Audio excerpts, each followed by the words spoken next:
Welcome to another edition of Inside EKU Sports. We're going to talk to a couple of student athletes on this week's show, and we'll begin with Abby Wright, who is a junior forward on the EKU women's basketball team. And Abby, I've noticed one thing. You've become a leader on this team as now you're an upperclassman, and it looks like it's a role you relish. Yes, it's the leadership role. I had that in high school, middle school, every team I've kind of been on. And this year it's different because we have such a young group. So you have these younger kids that need people to look up to. And there's other leaders on the team, but it's kind of like I've stepped into this role with being here a couple years. And so it's a role I'm trying to take positively and help the younger and help people of my age on the team to kind of fall into that role and to take it positively as we go into conference. So in the first two seasons, you played 57 games, you started 15. You've started every game this year, and I know 5 of those games you played over 30 minutes. So when you're on the court longer, does it help your game in a way that you feel like you can get more in a flow? Because sometimes basketball is a game of flow. Game of flow. Yes, because it's as long as you stay out there, you kind of get in the game and you're not constantly being taken out and put in back in, and your game doesn't get interrupted. So I've realized and noticed with other players as well, once players are in the game longer, that they're able to get into the flow easier, play defense better, play offense better, work with the people on the court better because it's not being interrupted as much. You're averaging almost 14 points a game and shooting the ball well from outside, 40%. And I knew in high school you were a good three-point shooter. It didn't really come to you the first 2 seasons. Seems like you have that confidence outside the arc this year. Well, I talked to Coach Rob and Coach Payne, and I kind of told them this year I've taken it more seriously. Just with the team dynamic that we have, you've got to take it seriously. In the last 2 years, I didn't as much as this year. So this year I've been in the gym more, trying to get up more game-like shots, working with Coach Payne on different shots, like a one-dribble pull-up, trying to finish in the lane, the 3. And so kind of this year I've taken the extra step of trying to work harder to finish those shots in games. Homeland Security major, so post-basketball, after you get your degree here at EKU, what's in Abby Wright's future? I'm looking at the state level first because I don't want to go straight to federal. The state level would be ideal, working with the TBI, Tennessee Bureau of Investigation, and hopefully after a few years there, working towards the DEA, ATF, maybe FBI, and kind of working with the federal and just staying there.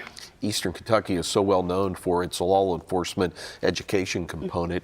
What have you learned about your preferred career? What have you been taught so far, and why does that make you passionate about a future career? I've learned when I first stepped through those doors at Stratton, I thought Homeland was a one-dimensional program. But since I've been here, there's multiple programs. There's the cybersecurity aspect, the disaster management, domestic terrorism. There's all these components that make up Homeland Security. And that's what makes me passionate because it's a major infrastructure. It's a major department for the country, and so knowing that there's multiple aspects of Homeland Security is what kind of makes me passionate because you can't just focus on, the disaster management. You got to look at there's cybersecurity issues, there's terrorism issues, domestic and international. So it's passionate for me because it's helping the country in any way possible. So. The EKU basketball team got to the OVC tournament your freshman and sophomore years. The regular seasons may not have been that great, but you really got going in the tournament. So now you know you can get there. What's the goal this year as you get ready to go into conference play right after the Christmas break? This year it's more focusing on teams and focusing on player profiles because the last 2 years in the conference tournament we zoned in. It was different in conference play. We zoned in on the teams that we were playing, and we focused, and we knew that if we didn't win this game, we didn't have another one. And so I think that's what the difference is you don't know if you're going to be able to play the next game, if there will be a next game in the conference tournament.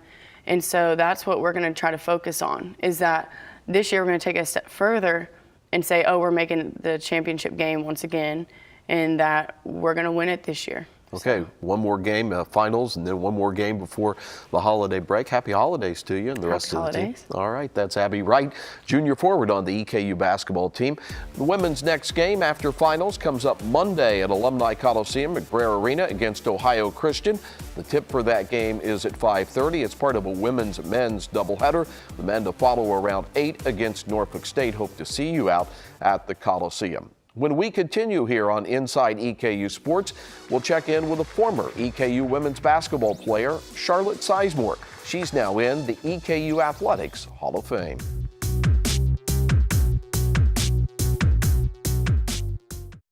Every day is a concept that few people can commit to. Every day requires a level of dedication that forces you to test your limits. Every day I'll give back to the community because I draw strength from their support. Every day, the sounds of your cheers will echo through my mind. Knowing that you have my back means I can always look forward.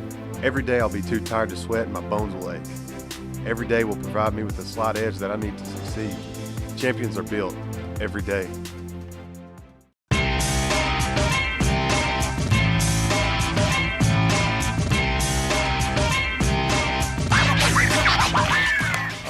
Hit high and deep. Back of the end zone. Brown got it. Moore drives inside. Put it up. This one swung and missed it. Now Smith again. Block point tech. Nice turnaround by Johnson. Near post. Kicked in. Any place, anytime. Find it here. The OBC Digital Network.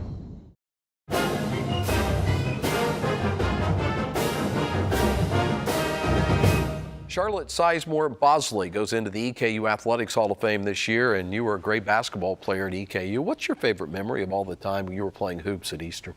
I have all kinds of favorite memories. I just seeing the places and going and playing in different tournaments, probably places that I wouldn't have had the chance to go if I wouldn't have played ball here at Eastern. So I enjoyed all of it. Yeah, you grew up in Barberville, and the one thing I always remember about you, Charlotte, is you brought a competitive spirit to the game. You played hard and played aggressive throughout your career. Do you agree with that trademark? Absolutely. Yeah, I gave it everything I had. Very competitive. 7th leading scorer, 10th leading rebounder. Those are quite impressive numbers, but it is a team game, and I know you guys had great teams back then, won the OVC regular season a couple of times. Yeah, we did. We had some great teams and even won a game in the NIT, and I think we hosted Alabama here at Eastern and gave them a pretty good game in the NIT. That was, I think they're now known as Missouri State. That's who you beat, wasn't it, in the NIT? We did, yeah. Out in Springfield, Missouri. From 1997 to 2002 you played. Do you keep in touch with some of the other players that were on that team? Yeah, I do. There's a couple that I've talked to just over Facebook, and every now and then we'll drop a message or say hi or something or remind us of something, that we've done together. And yeah. So you live up in Clarksburg, West Virginia now with your husband and family, and you told me your 11-year-old daughter is going to be another good athlete, it sounds like. Tell me about her. Yeah, well, she just turned 11, so right now we're doing 3 softball teams, the 11 and under, 12, and then 16 and under. So she starts for the 16 and under, and she's looking to be a really good softball player if she sticks with it and gets a little bit of the competitiveness. I think she'll be really good. What does it mean to go into to be honored to go into the Athletics Hall of Fame? I mean, that's a rare honor of all the people that have played sports or coached sports here at EKU. What's it mean to you? It means a lot. I just recently, about 3 years ago, got inducted to my high school Hall of Fame, and this one, and I knew just that Peggy had gotten inducted, and she's no longer with us, so it really means a lot this year, for me to be the one to be inducted. I'm excited. Yeah, you learn a lot as an athlete because you have to balance the academics and the athletics. What do you think your years at EKU taught you about the future past basketball? Well, it definitely made me more organized, and the demand of doing totally opposite things, school and sports, and then having a little bit of a outside life. You definitely had to keep things structured, and you were on a short time schedule to fit things in that you needed to do as a student athlete. Works well to run all your kids around now, right? All their activities. It's every evening. I think we've played softball every night for almost a month now. maybe Sundays were off. Yeah, well, it's good to see you. Congratulations. Good to see you. All right. That is Charlotte Sizemore Bosely. Got to remember those married names nowadays as well. She's going into the EKU Athletics Hall of Fame. At EKU, you'll learn to take a broader view of your world. But we also understand it's the details that shape the big picture. So go ahead, play with fire, think on your feet, or touch the sky. Here, you'll be a part of something new, something big, something beautiful. Be a colonel. Your time is now. We are more than just athletes. We inspire scholars. We inspire leaders. We inspire champions. We inspire family. This is the Ohio Valley Conference.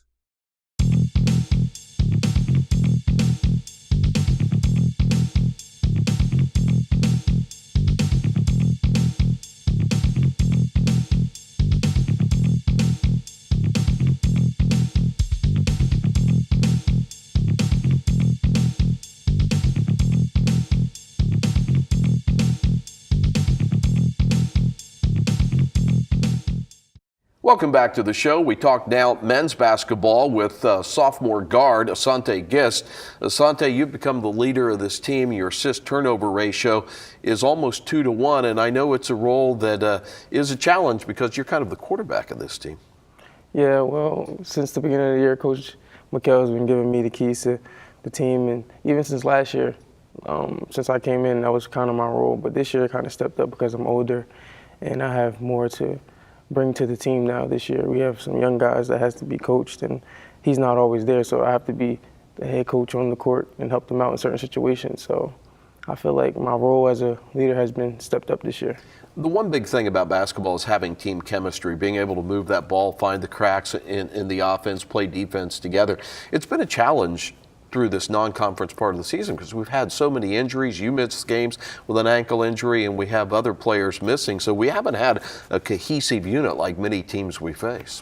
Yeah, it's kind of been tough these first couple of games for us, getting everybody back on the same page would really help us. And I feel like once we get everybody back and everybody's able to practice, and once we get the continuity together, that we'll be able to take that step. But as of right now, it's kind of hard to get into a rhythm because everybody hasn't been on the court at the same time. And other teams that we're playing have players that's been together for so long or have been able to play together for a long time. So it's kind of been hard for us, but I feel like we're almost there, so we just got to keep taking the steps and we'll be fine. You played high-level prep basketball in New Jersey and did something that nobody else in the state has done, and that is win with two different schools what you call the Tournament of Champions out there, which is basically a state championship. So you had a lot of good lessons in high school. Yeah, my last senior year I played for the great Coach Hurley. So that was a huge, huge thing for me, just being able to be under his tutelage and see how the preparation for games is needed, how hard you have to go and how practice should be harder than the games and certain things like that. It was just real big for me. And then my first 2 years I played with Roosevelt Catholic, and that was big for me getting a start off at high school and just being able to be in that environment, that winning environment just showed me what it takes to really win. So that's what I'm trying to bring to this team now. You're a business major after basketball. What's your goal? Well, after school, my father has a construction business that he, is going to hand down to me. So that was the biggest reason why I felt like I needed to get into business and just to maybe just get into other businesses that I maybe want to run as well. So that's just really what I'm into it for. In your bio on the team webpage, it says that you love to cook. Is that true? What would you whip up for us for a holiday meal? Well, I'm getting used to it. In the beginning, it really wasn't something that I loved to do, but after getting down, really what made me get into it was getting to college because you can't always eat out. That's not really good for you. It's not healthy. Good for you, yeah. It's not healthy, so I'm trying to get into cooking. So when I went home for the summertime, my mother just tried to show me because she's an awesome cook. So she just tried to show me certain dishes and certain things to put together. And when I came down to school, you know, my roommates and stuff, I cook for them sometimes. So we have a good time, sit down and eat and stuff like that. So it's something that I really just got into just now. So when you get back for a holiday break, if Mom's only going to make you one dish, Mom, make what? If I had to choose, I would say her spaghetti. Spaghetti is awesome. Is it in the sauce or the meatballs? Where is it? She has a certain ingredient that she uses that she doesn't tell anybody about. So I can't really say, but I just know it's so delicious. Awesome. Well, I know, it's been an up and down non-conference, but the conference is right around the corner, and you guys know what's ahead. It starts with the team that went to the NCAA last year, Jacksonville State. And I know you guys are pointing towards conference season. Yeah, like I said, we just have to get everybody back on the same page and be able to practice and be able to take that next step, because like I said, we have a lot of talent on our team. I think we could take that next step to become an NCAA team, but I feel like as of right now, it's just we got to take it one step at a time, and we'll figure it out. We have great coaches, a great coaching staff, and everything like that. And the guys and everybody loves to be around each other and loves to play with each other. So I feel like we'll figure it out. All right. Happy holidays to you and the rest of the Colonels. Same to you. Thank you. All right. That's Asante Gist. The Colonels will be in Charleston, South Carolina on Friday for a game against Charleston Southern. We'll have the call of that game. Pre-game begins at 7, tip-off at 7:30. Then the men and women both play games on Monday at Alumni Coliseum before the Christmas break, and it will be Norfolk State for the men. Our call at 100.7 FM. You can get us online at EKUsports.com, on your phone with the TuneIn app, and for the home game on the OBC Digital Network as well. Well, that does it for another edition of Inside EKU Sports. You can always follow EKU Sports wherever you are. Just like and follow our channels on Facebook, Twitter, and Instagram. Like everyone else, we're going to take a holiday break here on Inside EKU Sports, and we'll see you next in January. Go Colonels and have a happy holiday.